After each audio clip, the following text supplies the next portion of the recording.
I'm Kris Welch, and I'm the host of the Talkies, which is on Tuesdays, Wednesdays, Thursdays from 11 to noon. And I don't know exactly how long it's been on. It sort of morphed from Living Room, which was on at noon. I don't know when that changed either, except that I do know that I was on the morning show for 25 years. So that's the one date I remember. I think probably Living Room 10 years, and it's just been so much fun. I haven't been able to keep track. So the Talkies is, I was told originally that they wanted it to be local news, and I tried. And there is local news, but I've included everything because that's sort of what I do. International news and politics and art and culture, because that's my background.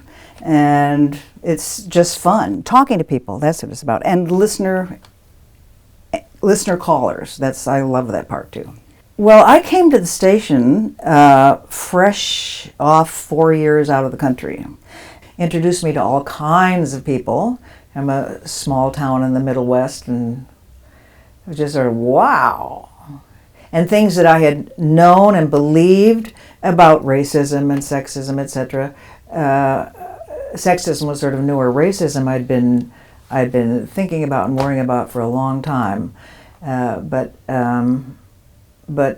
sexism was what came later, and which is interesting. But and the things that you take for granted growing up, going to church, being the Methodist Family of the Year 2 years in a row in St. Charles, Illinois, just about humanity and compassion and what's right and what's wrong, and to find out that it's not happening in the world. It's very naive to believe that that's not right.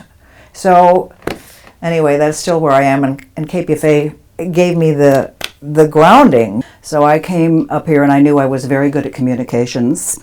I'd worked at newspapers in Rome and in Tehran, and I knew that if we just communicated better, war would stop. We just had to talk to each other. So I was looking into communications, and I'd worked on newspapers. I had a radio show on college. But anyway, I thought, okay, whatever, anything. So I looked in the yellow pages and went to all the radio stations and television stations and newspapers that I could get to by foot, because I didn't have any money to take the bus or a cab or anything like that. And I wore my mother's skunk fur coat, which is huge and black and furry. It looked gorgeous. And the outfit that I had made myself, which was a skirt and a tunic made of red fabric with purple bunny rabbits on it. And I had red shoes and purple tights. And I wore this to all of the potential jobs, including KPFA. And I walked into KPFA. It was in the yellow pages. It's a radio station. Walked into KPFA, and the woman at the front desk, she sort of takes one look at me and wonders, who is this? And I said I was interested in women's liberation and the news. And she had laughed for a while. I said I was looking for a job, and she just started laughing. And she said, well, what are you interested in? I said, well, women's liberation and the news.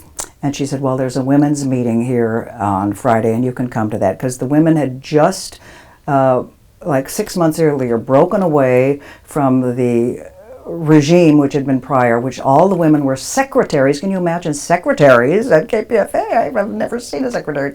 But anyway, they were secretaries and not on the air. So they rebelled and quit their secretary jobs, and they were fomenting revolution. So I showed up on Friday, and they were all there in like army fatigues and hairy armpits. And of course I had hairy armpits too, but that I wasn't showing. And I was wearing my mother's skunk fur coat and my outfit and purple eyeshadow and red eyeshadow. And they were like, who is this broad? You know, they're like, definitely not. Anyway, that was the beginning, and I got hooked into that and came back and started women's news. And I decided I had to learn how to run the machinery, so I started taking a class at night at KPFA and just sort of got sucked in, you know. It was like, oh boy, this is fun, this is so much fun. So that was, and then the first paid job I did I was the coordinator for women's news for a long time. Well, a long time, that was like a year and a half then. I was in my 20s. It's a very long time. I was offered a job to take over the guy that was doing the morning news, because he was going to law school. And so it was a volunteer position. And so I started coming in to do the morning news, which was part of the morning show. And the morning show then was hosted by this guy who was an expat from WBAI, and he was furious, Larry Josephson. He was furious being here in this backwater, Berkeley. And he was furious with all the lefties and furious with everybody who was protesting this and that and the other thing and blah, blah, blah. And he would, on the morning show, play opera. And he would put the record on. It was a record with, he put the needle on the record.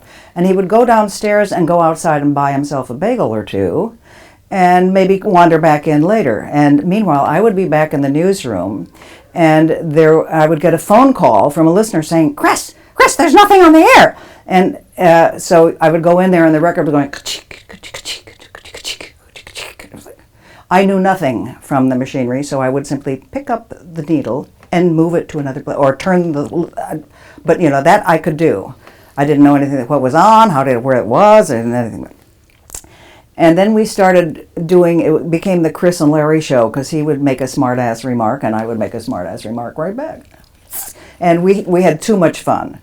And then he left. They decided that I should be doing the morning show, but not by myself, because I didn't know what I was doing. So they hired Scoop Nisker, who has become a dear, dear friend of mine, who was a legend in Bay Area radio on KSAN.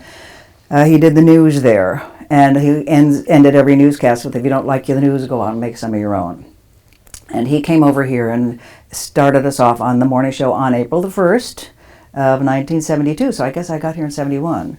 And we had a great time, except that he knew how to run all the machinery. So he was sitting on that side of the board, and I was sitting on the other side of the board with the guest. And I noticed that the guest would never look at me. He was always looking at Scoop, because he was running, and I was like, hello. And so I thought, okay, I've got to learn how to run this machinery, that's obviously. And then a month after we started, we all went off on strike. Shut the station down for an entire month. It was off the air. We were protesting the firing of the only African-American person on staff and the only woman on staff. And we're like, oh, hell no. It was 72, and we were like, and so we went off, shut it down. And when we came back, which we did come back in a month, the people who had started all this left. The manager fired. I was like, goodbye. So then we came back as a collective. So we were very excited. And the women's department started women's news, and then there was also women's programming.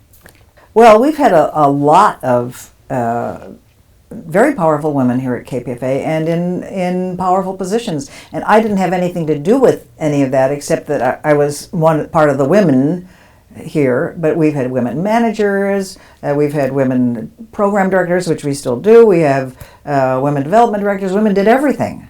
When we came back from the strike was when I started doing the morning show, and I did it by myself.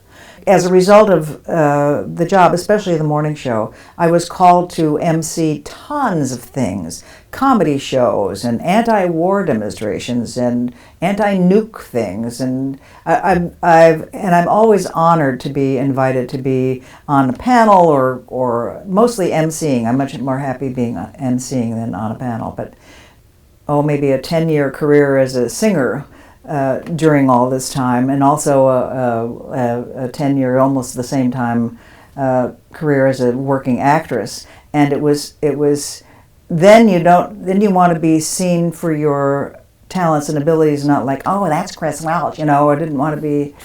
Your daughter is here and your grandkids. How has your family then been a part of KPFA with you? Oh boy, well my daughter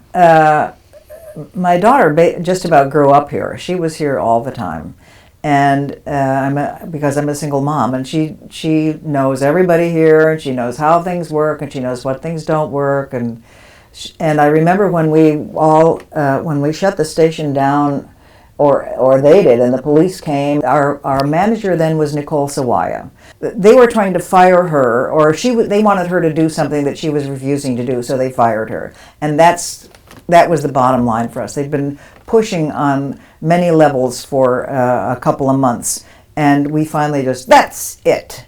And we went off. But before we went off, the police came. They were barricading. They barricaded the front door. The next day, it was like boarded up. It was really horrible, and it was all on the radio. And in fact, it was Dennis Bernstein, who famously was on the air at the time and was arrested on air in the control room up in the newsroom. And there were, people were arrested in the hallway. It was utter chaos. It was absolutely insane. And my daughter heard it on the radio and came running down here from our house, which was then a couple of blocks away, not in Richmond where we live now. And she was just sobbing. This was her place. This was her home, her radio station, that there would be police there. And out in front of the station, the night, it was just lots and lots of lights.